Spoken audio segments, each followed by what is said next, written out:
Speeding. Speeding. Speeding. 5, 4, 3, 2, 1. The world is changing faster than ever. What used to take decades is now taking years or even months. What you see right now is the illusion that people have had for many decades about the workplace being this secure place to work the rest of your life. For the first time in the history of our nation, our children will not do as well as us. We've seen our friends get laid off, we've been laid off, we've had our pay cut. People are overworked and underpaid. They seem to have less time and less freedom. They live under constant pressure. This is going to be forced. And so even if your employer loves you, they may have to cut you. There's something wrong that on Monday morning, the heart attack rate increases by 35%. Technology is accelerating, job security is declining. It just doesn't seem like the old models of making a living are as reliable as they used to be. Every aspect of our lives, there's a better way out there, but we're still doing it the old way. We live in the greatest country on the planet, and there are a lot of people sitting around complaining and being cynical. Like everyone's whining about this old model, and I'm like, why don't you leave it? Look at all this over here. Look at all this opportunity. Since so much of our lives revolve around our work and the way we make our living, many people are thinking there just has to be a better way. The biggest challenge facing our world today is not making money, is what are we going to do with all the displaced, unemployed people? People are afraid that they're going to make the wrong decision. People are afraid of the unknown. People are afraid that maybe I don't have the skills. Hey, sports fans. Industrial age is over. It's dead. It's dying. That's why going to school to get a job is an obsolete idea. A steady paycheck is an industrial age idea.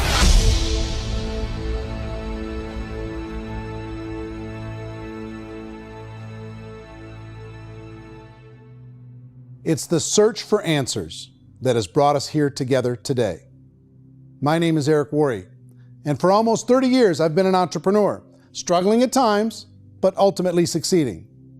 As a best-selling author, speaker, and business owner, I've spent my entire career helping millions of people around the world to become entrepreneurs. And I believe strongly that there is, in fact, a better way when it comes to how we make a living. The career landscape has changed dramatically, and many are still working in a model that is completely out of date. What worked for previous generations isn't working as well for people today. In this film, we're going to explore 3 important questions. First, what's really going on in our working world today? Second, in this new economy, is it better to become an entrepreneur, or is it safer to work for someone else? And third, if a person decides to become an entrepreneur and start their own business, how can they do it without taking on massive risk? To help in this journey, I've brought together some of the greatest experts and thought leaders in the field of entrepreneurship to share the real facts with you. My intention is to give you new information that will allow you to make choices that are not limited by an old, outdated model. Let's start by understanding what's going on in our working world today.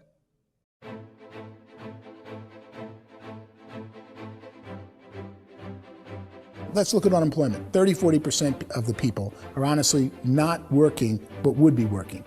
What our government does is if you haven't found a job in 6 months, we don't call you unemployed. We pretend you dropped out of the labor force. I've often said that unemployment, particularly structural unemployment, that's unemployment due to technological changes, is the first sign of economic growth. Think of it, 10 people live on an island. They go out every day and fish. One day, new technology shows up. A missionary brings them a net. Now, using the net, one pilots the boat, one throws the net. 2 fishermen can do all the work 10 used to. That's a 500% increase in productivity, 2 doing the work of 10, in one day. You don't have to learn a lot to learn how to throw a net instead of throw a fishing line. The island's got a big problem, 80% unemployment. But the island still has all the wealth of the fish because the 2 people produce as much fish as 10 did. Now, of course, looking back in history, these changes used to take thousands of years. And during that time, we went into farming and transportation. Some of us became doctors and some teachers and lawyers, and we developed all these new professions and new manufacturing jobs. Today, these changes are occurring literally in one day when a new technological advance occurs, and we don't have the social structures to deal with it or to retrain the unemployed people. So one of the things that I think is interesting as I travel across the country and really travel around the world is the way that we work and the way we get paid for work is changing pretty dramatically. On a global basis, everything is being turned upside down because of the rapidly advancing technologies. They are eliminating many jobs, and we have been left with many people not prepared for the jobs that exist. A lot of demand in public companies was to squeeze out all the fat and to get just as much margin as we possibly could, and fat equals humans. So this idea of job security in information age is so obsolete, but it's still taught inside our school system, and that's where the problem starts. There's no financial education in the school system, and people are still trained to be employees to work for that paycheck. This is a chart on the middle class. What's happening in the middle class, those that went to school, their incomes have been coming down for years. And parents still say to their kids, go to school, get a job. Now what happens to all those middle class people who are dropping off the ends of the chart? Well, they become what's called working poor. And this is what happens to working poor. But they say poverty is ending. Well, poverty may be ending, but working poverty is going up. And this is food stamp usage. So food stamp usage in America is going through the roof right now because people cannot earn what they call a living wage. Most people have experienced financial pressures that I think are probably greater than they have been in the past. If you're not working for yourself, then it's going to be a pretty hard road for a lot of people. Today, if you're going to control your future, the 40-40 plan is gone, where you can graduate from college and get a job and work for 40 hours a week for 40 years. That day is gone. So some of these charts actually tell you what's going on. And this is a really interesting one, you know. People are going back to school because if I go back to school, I'll get a nice job. But this is what's happening to, it's called Sallie Mae, which is the student loan guys. Student loan is going through the roof. It's now over $1 trillion, and student loan debt is worse than credit card debt. So when people stopped using credit card, the government got people into student loan debt. And the problem with student loan debt is you can never be forgiven. See, with credit card debt, you can declare bankruptcy and then all's forgiven. But student loan debt, you can declare bankruptcy, you still owe it. It's the worst of all debt. But this is the next picture. Look at this chart here. This is what's happening to wages of college graduates. It's going down. So you go to college, you rack up all this debt, but you earn less money. Now, that's not that intelligent. Average person who's been working a lifetime in America today is ending their lifetime at 65 with about $41,000 in assets. They earned just enough to survive. I think in the United States we have something like 17 trillion in debt. That's just the federal government debt. We got another 2 in municipal and in other, let's call it almost 20 trillion government. We've got 40 trillion in private debt. That comes up to close to 60 trillion. When you then add something we never had before, what you were talking about, when we look at the unfunded portion of Social Security and primarily Medicare, Medicaid, that at the most conservative estimates from outside firms, Kleiner Perkins, 67 trillion and growing. That's more than all our other debt. There's less conservative estimates that say it's 84 trillion or higher. I added up conservatively $127 trillion in total debt. Debt is a financial drug.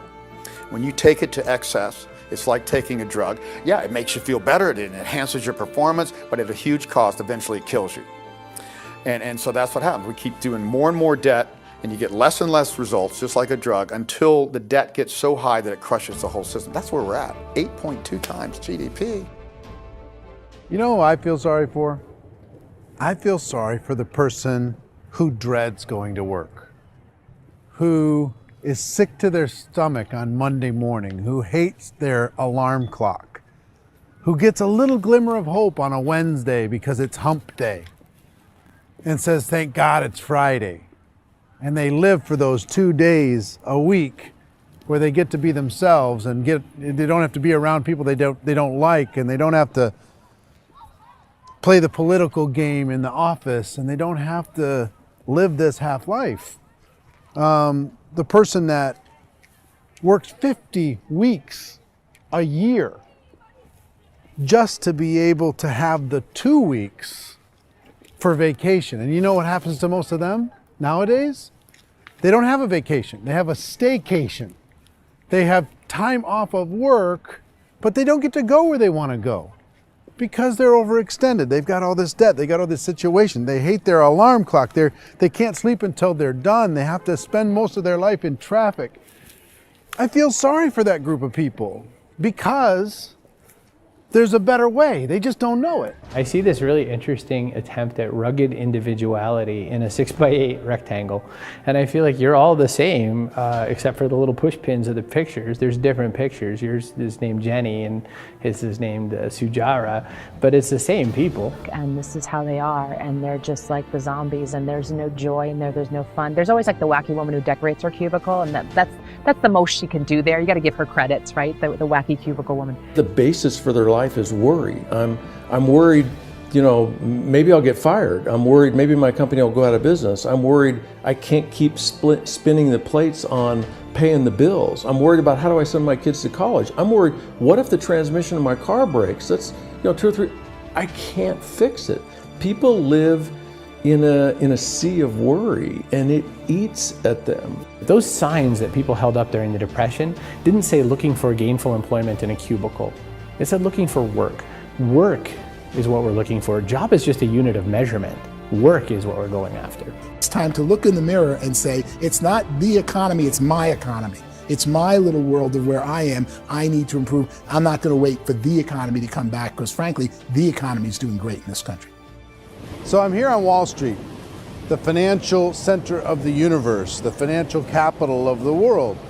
This is where most people's money goes to at least be held for a time, right?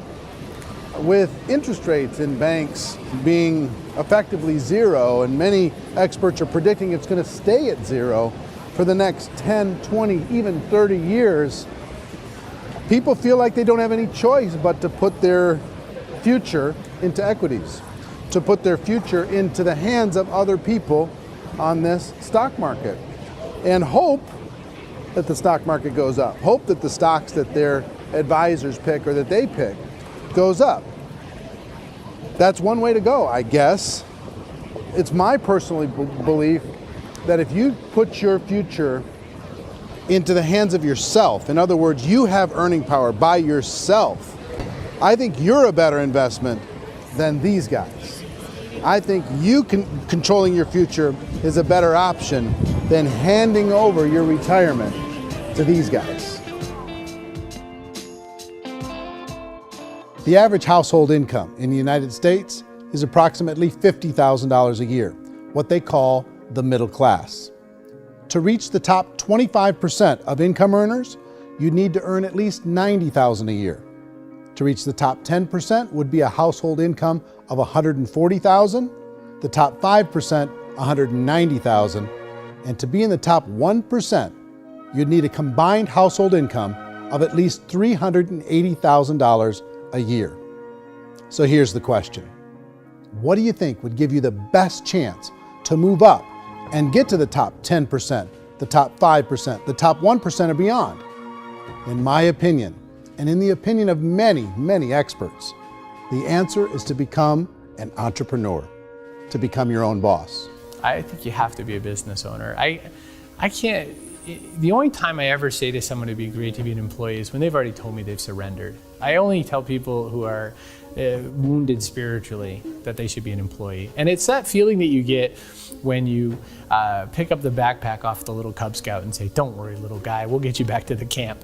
You know, it is in no way a kindness when I tell someone they'd be a great employee. The other status symbol really increasingly is lifestyle. I mean, people can own their own business, maybe even work out of their house. That, I tell you, people admire that. Like, gosh, I wish I could do that. The spirit of the entrepreneur is to be a risk taker and to be resourceful and unstoppable and to have a vision of yourself beyond where you are and not willing to settle for life as it is. Think about the great entrepreneurs. They're visionary.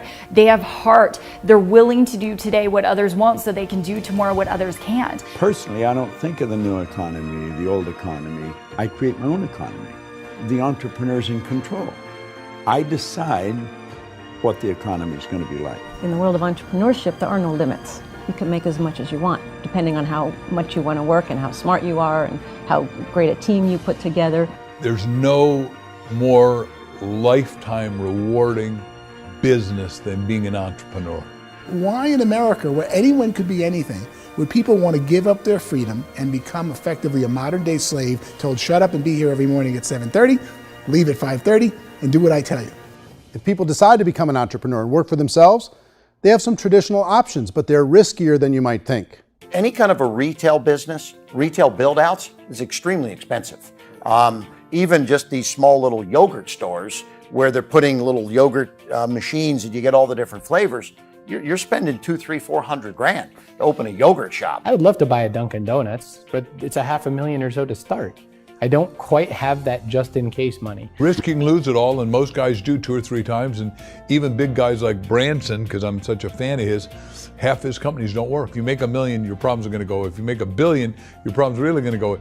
Just the opposite. You and I know when you're making $1 million, you get $1 million responsibilities. You make $1 billion, you got 1,000 times $1 million responsibilities. And most people say, I'd love to be my own boss. 70% of Americans would love to be their own boss, according to recent polls. But they don't know how to get there. Because what are you going to do? One, you could buy an existing business. If somebody's selling an existing business, you have to ask why. Usually because it's probably hard. It's probably not making as much money as they hope. 2, they could buy a franchise. A little less risk, proven system, but it's expensive to be able to do that. 3, they could start something from scratch. And that's where a lot of people feel like, I don't have the chops to do it. I don't have the money. I don't have the product idea. I don't have the expertise. I don't have whatever it's going to take to be able to get there, and I can't risk my family to do it. So, 4th, they could become an investor. A lot of people in this town invest to try and figure out a way, but you got to be pretty smart with that game too, right? Venture capitalists, who are the very best and most sophisticated in investing in new breakthrough businesses, make it on 1 out of 11. That means 10 out of 11 are mediocre or fail. Most of them fail. That's the risk there. An angel investor is lucky to get 1 out of 15 or 20. A business is a team sport. Like, I have to have accountants, I have to have engineers, I have to have systems designers, I have to have sales, marketing, I have to have accounting, I have to have mission statements, I have to have legal and all that. The average Joe Schmo, even me, I go out there, I don't have the skills to put a business together. I think the bottom line for the 4 traditional options is they take money, sometimes a lot of it. They take expertise, and they take time. All of that adds up to just too much risk for most people. I bought a business from somebody else and it was a lot of work. And you start wondering, what did I just buy? Because I guess ultimately I own your email list and I just overpaid for it. People that start their own business, they spend a lot of money, they spend a lot of time, a lot of effort to get things started. And the more you invest on the upfront, the harder you typically work at it. I can tell you what the success rate is of a restaurant. What is it? They're crazy enough. About 90% of them fail. About 90%, in how quickly? Year or less. Wow. And if we're talking non-franchise, we're talking franchise, Sure. That's totally different. Yeah. But our students aren't getting franchise restaurants. You got to invest big money. Exactly. And with someone like McDonald's, you've had to work with the company for a long period of time, really know the To even have a business. chance at investing $1 million. Have a chance, and it's a slim chance. What if there was a way that you had all the proven aspects, the comfort aspects, and you could still control your own life? What if there was both? In other words, you didn't have to create everything from scratch. You didn't have to be a super leader. All you had to do, what if there was a proven product already? You didn't have to create the product. And there's a proven system already, proven training already. Everything except an employer. That was the only thing that you didn't have. Do you think more people would be open to working for themselves in that environment?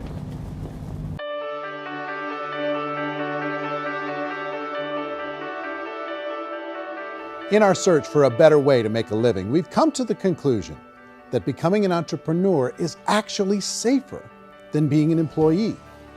And through our look at the entrepreneurial options, one particular path kept coming up from expert after expert. And I think most people will find it surprising because it's certainly a non-traditional business model. That model is for people to start their own business and become an entrepreneur through the creation of a network marketing business. Some people call it direct selling because the product is being sold directly from the manufacturer to the end consumer, cutting out the middlemen. Other people call it multi-level marketing, or MLM, because there are multiple levels of commissions paid. The most common term today is network marketing, because network marketing best describes using a large group of independent distributors, independent entrepreneurs, to move a product or service more efficiently. So my friend here, Donald Trump, and I, we always write about the network marketing industry. And the reason we support the network marketing industry is because it really is a business school for entrepreneurs. Because most people come out of school looking for a paycheck. Oh, that's terrible. I went to network marketing like that. I think if it didn't exist, we should invent it. It is that good. I think direct selling is a great way to do business today. It's very easy to get into that industry, and you can be self-employed, be in effect an entrepreneur. When we see multi-billionaires adding network marketing companies to their portfolio of companies, that would be a clue. When we see people who are very famous authors and very famous business people endorsing the industry, that would be a clue. These network marketing companies aren't $50 million companies, they're billions and billions of dollars. They lead the stock market, they're major companies. When we're going to get it? You know, and you're going to school to work for a paycheck, but if you want to be rich, be an entrepreneur, and network marketing gives you the spirit to be an entrepreneur. A traditional company will spend up to 50% of their total revenue on marketing. Network marketing companies use a different approach. Instead of having all that extensive marketing expense, they utilize a network of independent distributors to do the marketing for them. Now, why do they do this? First, because word-of-mouth advertising is so much more effective today than traditional media advertising. Second, some products need to be explained or demonstrated, and an independent salesperson can do that more effectively than an ad campaign. Third, it's completely efficient. The company only pays for the marketing of their product if a sale happens and not before. Imagine if Amazon allowed you to become an independent distributor and paid out 40% of its revenue to that distributor group. All you had to do as a distributor was recommend a product, and if a person bought it on Amazon, Amazon would take care of all the logistics, and you'd get paid for bringing the customer. Now imagine you got paid for every purchase that customer made for the rest of their lives. Well, Amazon doesn't offer this option, but network marketing companies do. 85% of all buying decisions in our society are made as a result of word of mouth or reputation. We're recommending things to each other all the time. You know, who's your dentist? Who's your doctor? Who's your lawyer? What detergent, are you using? What legal system are you using? What product are you using? We're talking to each other about the things that we love anyway. When you go into a big box retailer, you're lucky if the clerk looks you in the eye, much less gives you any detailed or accurate information about what you're purchasing. So of course, this personal information, this education coming from a friend, a neighbor, a relative, or even a stranger, but one who has experience with the product is extraordinarily valuable. As a matter of fact, network marketing can educate consumers probably better than any other form of marketing. It certainly can do better than advertising because advertising usually has a certain hype to it and you can only get limited information. So, network marketing trumps advertising. If you were a typical sales company and you wanted to sell $1 million a month worth of product, you might go find 100 superstar salespeople. The quota would be $10,000 a month. So network marketing as a distribution system just flips the numbers. So we use 10,000 happy, raving fans of a particular product, and we don't concern ourselves so much with how much product each one of them individually sells. If they sell just $100 or $200 a month, and there's 10,000 of them, you're selling $1 million to $2 million a month worth of product. And that's the best way I can explain how network marketing works. This is the marketing arm of the company. There's not money being wasted on bricks and mortar. There's not money being wasted on inventory that's sitting stagnant somewhere. There's not of employees standing around that don't have customers. These are people that are going to connect with customers. These companies allow people to become independent distributors for extremely low cost and with no minimum time or sales quota. Essentially, they own their own business and can provide as much or as little sales as they choose. In other words, the distributor gets all the benefits of traditional business ownership without the risk. The advantage of network marketing is the ease of entry, the low risk, and the low startup cost, because almost everything else has very high risk. You can get in for a minimal investment. You're buying into a system that's already been proven, products or services that have been proven to work. The keys to network marketing is providing an opportunity for the masses to get involved, providing an opportunity for the average person who doesn't have the resources to start their own business. All of this so far is fairly straightforward, but network marketing offers another benefit, and it's this benefit that makes it so interesting for entrepreneurs. Network marketing allows a distributor to build their own network of other distributors and then compensates them on the sales created by that entire group. Direct selling is, at its base, very simple. It's the sale of a product or service to an individual on a face-to-face, one-on-one basis, just the way we're talking right now. But there's an important element as well, and that's the offering in conjunction with that sale of product, the offering of an opportunity for someone to make something of themselves. No matter what your social status is, no matter what language that you speak, I mean, look how many unbelievable people are becoming successful that speak every kind of language out there. What an awesome gift to give the world. Instead of having to work your way up in a system and prove that you could be a sales manager, they just decided everybody can be a sales manager. Everybody gets to build a sales team from day one. And so what that brought into the system of growth as a direct selling company is the concept of compounding or geometric progression.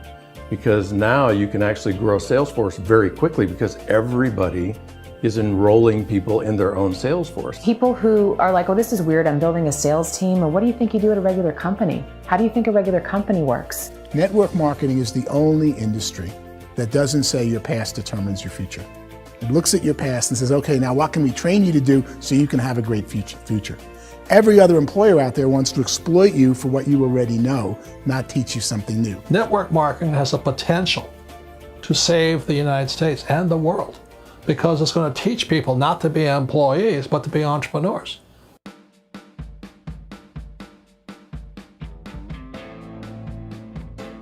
According to the Direct Selling Association, if you add up all the network marketing companies around the world, they combine to do over $178 billion a year in retail sales. To give you an idea of how big that really is, the NFL, the National Football League, does approximately $9 billion a year. The music industry does a little more than $16 billion a year, and the movie industry does about $80 billion a year. Using a conservative average, network marketing companies pay their distributors about 40% of that $178 billion in the form of commissions, which adds up to more than $71 billion a year. That's almost $6 billion a month. It's almost $200 million in commissions every single day. So it's certainly working, and people are making serious money in network marketing. With the growth of the direct selling industry over the last 10, 15, 20 years, we've seen a broader understanding of the channel. We have seen more and more people getting involved in the business, so our penetration in the marketplace has increased, and thus the understanding in the marketplace of who we are has increased. And we've seen non-direct selling companies look at the direct selling model and say, something's going on there. People are making money, companies are being profitable, individuals are being motivated, product is being delivered to market. Maybe we should explore this. Some people think only the people at the top make money. Well, let's take a look at that as well. In the network marketing profession, there are roughly 500 people in the world who earn over $1 million a year. If you round that number up to $2 million a year, that adds up to about $1 billion a year. That takes the $71 billion paid out each year down to $70 billion. So where does the rest of the money go? The vast majority goes to part-time people making anywhere from a few $100s a month to many thousands of dollars a month. It goes to people who choose to make it a full-time career move and earning even more than that. Every day, people are using the money they earn through network marketing to pay off debt, have more fun, and improve the quality of their lives. Everyone I know in network marketing has been doing that since the 50s. They go to work when they want to go to work. They stop working when they want to take time with their children to have a leisurely breakfast and discuss issues and driving to school. They go back to work when they get home, wherever they're working out of. The biggest thing that I've seen is people that have become much happier in their life. MLM has probably made more millionaires of more people in more countries, and I've spoken to them in 67 countries, than any other single form of business, starting from nothing. If they have a choice between working a job for the next 10 years or working a network marketing business for the next 10 years, the result of working the network marketing business will be better. A lot of people within the industry go on and make this a career and do extremely well at it. Network marketing has been nothing but good for everyone I know that's been involved with it because they did it seriously and they played full out and they've been very successful. It's been a constant barrage of success stories and people showing off stuff that they got as a result of it. How many people are involved? Approximately 16 million Americans and 96 million people around the world are currently participating in network marketing. And in a recent poll, 82% of those people report a good, very good, or excellent experience with network marketing. So people are happy.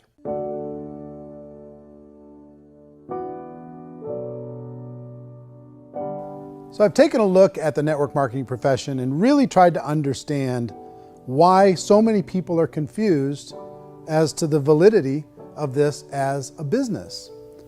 One is this pyramid shape. People get really messed up with this pyramid. Oh, it's one of those pyramid things.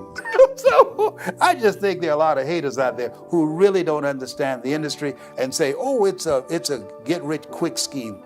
It's a pyramid. Well, corporate America is a pyramid scheme. You know what I mean? It goes like this. You have thousands of MBAs, let's say working for Ford or General Motors or Coca-Cola. If all these MBAs are all trying to get to here, that's a pyramid. Only one guy's going to make it. Every 10 years, one's going to make it. Whereas you look at network marketing, it's like this. So you're here, and your job is to develop other CEOs coming up behind you. So it's an inverse pyramid. In network marketing, it's a very simple concept. If you sell product, you get paid. It is paid based on production. There is no first mover's advantage. There is no investment component where the more somebody spends, the more they're entitled to make. So the two are polar opposites of each other. It doesn't matter what shape the company is or the compensation plan is shaped, whether it's a circle or a pyramid or a triangle or a trapezoid, it doesn't matter. If compensation is coming primarily from recruitment, then you've got a problem. On the other hand, if an operation is basing their compensation to participants on the basis of sales, even when those sales are generated by people you've recruited, well, then you're a perfectly legitimate enterprise. That's the legal test, it's the practical test. Another issue that's been true in the past that is no longer true now is people used to be in network marketing loaded up with products that they couldn't sell and they ended up a loser. They ended up with a bunch of product in their garage, they ended up with a bunch of products sitting in their kitchen shelves or whatever, and they thought they could sell it and then they weren't willing to or able to sell it and they ended up with a bunch of stuff and they were bitter about it. There was this thing called front loading where you had to buy if you bought $25,000 worth of product, you got better commissions and all this. Today, it's almost all done by computer. It's direct mail comes from a warehouse somewhere else. You don't have to have all this inventory. You don't have to stock up. It's a paperless world now. Most of it's done online. You have a back office. It really works. And the technology has changed everything. Third issue is people start talking about 99% of people in network marketing don't make any money. Well, we've talked about that over the course of this journey together. Almost $200 million a day is being paid out to network marketing distributors around the world. The naysayers, the people who say that it doesn't work, are usually the ones who just don't know how to make it work for themselves. And so they're giving you an opinion, and I tell people, don't confuse people's opinions with expertise, because opinions are free. And don't confuse sincerity with the truth, because people could be sincerely wrong. But here's the reality inside of network marketing. The vast majority of people that get involved in network marketing just become customers and they get involved to be able to purchase product at a lower price. If you take Costco as an example, if a person goes into Costco and gets a membership to Costco so they can get a lower price on the product, we don't call that person a loser because they have a bunch of product that they walked out with with a smile on their face. Yet when some people want to take a look at network marketing, they say, well, those people, they're just using the product and they aren't earning an income, so they must be a loser. They're not a loser, they're a happy customer. That's the vast majority of people that are involved in network marketing. Now, a smaller percentage of those people decide to go build a business. They earn $300 a month, $500 a month, $1,000, $2,000. That's the bulk of earnings in network marketing. And then there's the few that really decide to take it serious, really decide to build a large network, really work to make that network very, very productive. And those people make huge amounts of money and there's no cap. What I do as an outside economist, just somebody looking at this industry like any other industry I speak and say, look, what's the realities of this? 1% do incredibly well. 10% generate some additional income at pretty low risk and effort. That's not, and 90% of people roughly end up customers. One thing that I think is real when it comes to people's perceptions about network marketing is people put this, and distributors, I think, involved in network marketing have some responsibility for this. They have sometimes unrealistic claims about the product or about the income. Most people who become distributors, they want the money, they want to be successful, but they don't have the skills. They don't know what to do. And when people don't know what to do and they're in a new business, they're scared. And when they're scared, they panic and desperation kind of sets in. So they think everyone they talk to has to get in. So if I talk to you and you say, well, no, I don't have time to do that, they're like, no, I need you. You have to do this or I won't be successful. So I start clawing on you. I start that desperation. So then I start making claims about the product, which are not appropriate, probably not even true. Or I start saying, oh, let me show you how you can make all this money and you don't have to do anything, Eric. And so you just totally misrepresent the opportunity, and you're clingy with people because you think you need everybody to be successful, and you don't. You know, one of the messages that I try to deliver most forcefully to companies as well as salespeople in direct selling is that you don't have to overpromise. The reality is in network marketing, there's a lot of hard work involved. There's a lot of effort. You're going to have to develop yourself. It's a business like anything else. It's going to take some time, but in my opinion, it's better.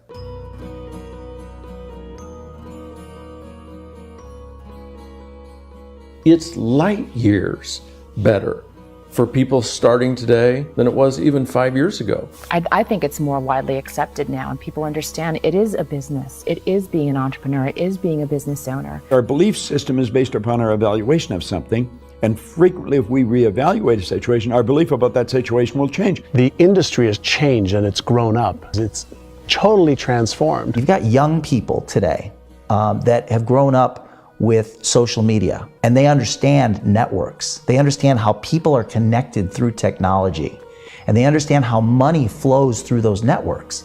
So when they see network marketing, they don't see it the way their parents saw it. And we've all learned, the larger industry that you represent, has all learned from those mistakes and flaws and errors that have happened early on. Early algorithms didn't work the right way.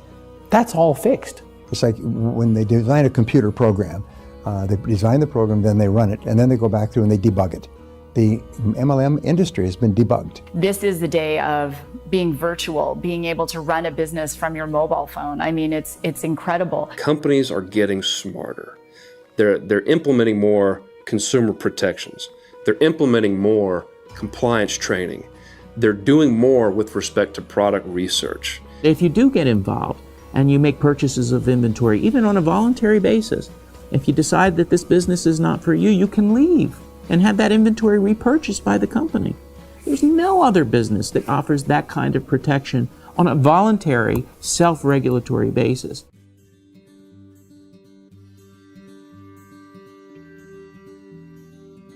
If you decide to look further into a network marketing business in order to generate more cash flow for your family, I would recommend reviewing the following 4 elements. First is the product or service. And on the product or service, I would ask 5 important questions. 1, do you like it? Is it something you would feel comfortable sharing with others? 2, is there a recognized need in the marketplace? It's hard to create a need if one isn't naturally there. 3rd, does the product meet that need? Does it solve a legitimate problem for consumers? And 4th, is it priced to sell? Can it compete in the marketplace? And fifth, is it priced for profit? Is there enough margin for the company and the distributor to be able to generate income for the long term? If you can answer the questions on the product to your satisfaction, the next element to consider is the company itself. Is it well run? Do you believe in the founders or the management team? Do you feel they have what it takes to go all the way? See, it doesn't matter how good the product is if the management can't take care of the company. Good management can change with the times. They can handle adversity. They can make good decisions. Make sure you choose a company that can serve you for a long time. The third element to consider is the compensation plan. And with that, there are 3 important things to look at. First, a brand new person needs to be able to generate some money fairly quickly. It may be an obvious reason, but you can probably imagine the ripple effect of a distributor getting involved and having even a small victory fast. That can only help with the overall success of the organization. Second, a person should be able to develop a moderate part-time income in a reasonable period of time. As they develop their network and as their sales grow, they should be able to enjoy more benefits. And third, for the people who are really serious, for those who decide to really go pro in the network marketing profession, there should be the possibility to make a serious full-time income if they work hard and are committed to developing their skills. If you're comfortable with the product, the company, and the compensation plan, the last thing you should look at is the support that will be made available to you. Does the company have a website? Does it have a solid online reporting tool? Do they have comprehensive training available? Do they host events to help you build your business? If you decide to do this, what kind of a support system can you plug into? Choosing a network marketing company is a personal decision. But evaluating the 4 elements of product, company, compensation plan, and support is a great place to start. Is the company promising that you're going to get rich quick or that you can make a lot of money without a lot of effort? That's a red flag. Is there a product that you really believe in that you think can be sold? Or are you being told by salespeople or the person who's trying to recruit you or by the company itself that don't worry about the product, all you have to do is recruit other people into the business? Red flag, warning sign. If you're hearing that, take a second or even a third look. Get to know the customers, the products, the business, have some success, and see where the opportunities might take you to move up in the organization. You want to find out how concerned are they about my education, my training, and my development? Is there a space for me to grow?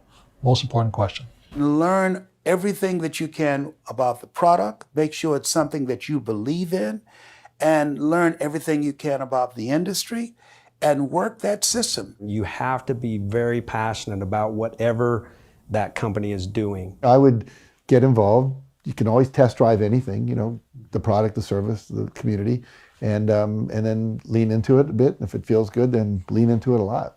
Behind me is the Lincoln Memorial.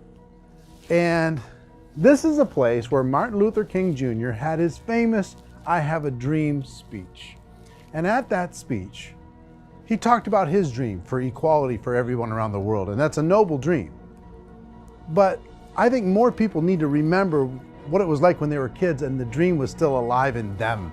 Before it got beaten out of them by reality, by this paycheck, by these responsibilities, and by having to live for this job to pay the bills. I think people need to remember that, go back to that. Once they know that there's a better way, I think their future is going to be much brighter. They can live a better life.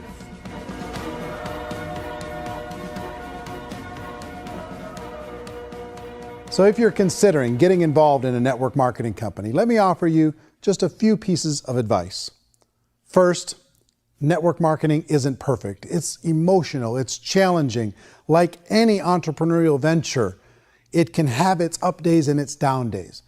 But if you have an entrepreneurial bone in your body, it's just better. Second, if you're gonna do it, decide to be professional.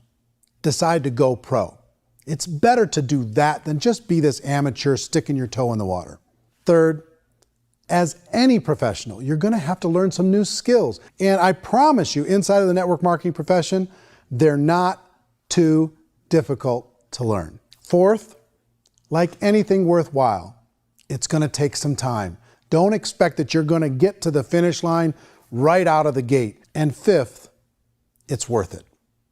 It's worth it to be able to take charge of your life again. It's worth it to be able to control your own financial situation. It's worth it for the people you're going to be able to spend time with. It's worth it for the things you're going to be able to see and the experiences you're going to be able to experience. It's worth it for the causes you're going to be able to contribute to, the lives you're going to be able to touch, the customers you're going to be able to help, the friendships you're going to be able to develop. I promise you, it's worth it. Remember, most people are searching for answers just like you are. But I do have to tell you the catch to network marketing. If there is a catch, if you want to understand this from an emotional point of view, people say, well, it sounds too good to be true. It's not, it's hard work.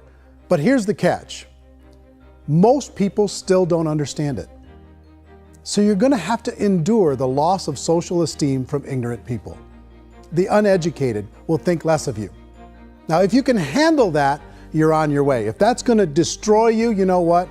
Entrepreneurship in general probably isn't in your future. If you can face that catch, you can become unstoppable. I want everyone to really contemplate this if they're not in network marketing. You're in a job, you probably have a mortgage, you have rent, you have debt, whatever's going on. You're in a prison. You work just hard enough to keep them from firing you, and they pay you just enough to keep you from quitting. Come on! I've been there, done that, and bought that t-shirt. In network marketing, if you run into failure, it's really just a homework lesson for yourself. There's no one to blame. You really have no excuse not to be successful. You just don't.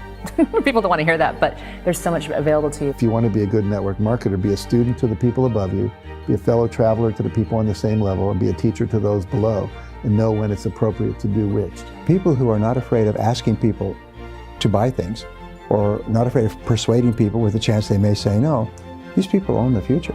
Nothing happens until something moves. So you got to go move, you got to go do something, or nothing's going to change in your life. In the beginning, you're going to do a lot of things that you don't get paid for. But as you go down the road, you get paid for a lot of things that you don't do. And your job is rehabilitate the spirit, the entrepreneur spirit in all of us. You get it back. Either give it a strong yes or a strong no, but no wishy-washy, dilly-dally stuff in the middle.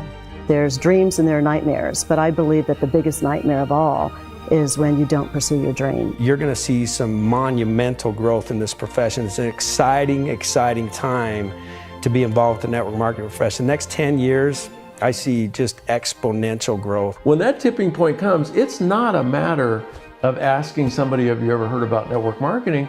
You're really asking them, which company are you building your wealth in? We are here to fix the world, to improve relationships with other people, to improve other lives. And the real reward comes as an entrepreneur in any level from teaching somebody something and watching them soar. There is no greater reward.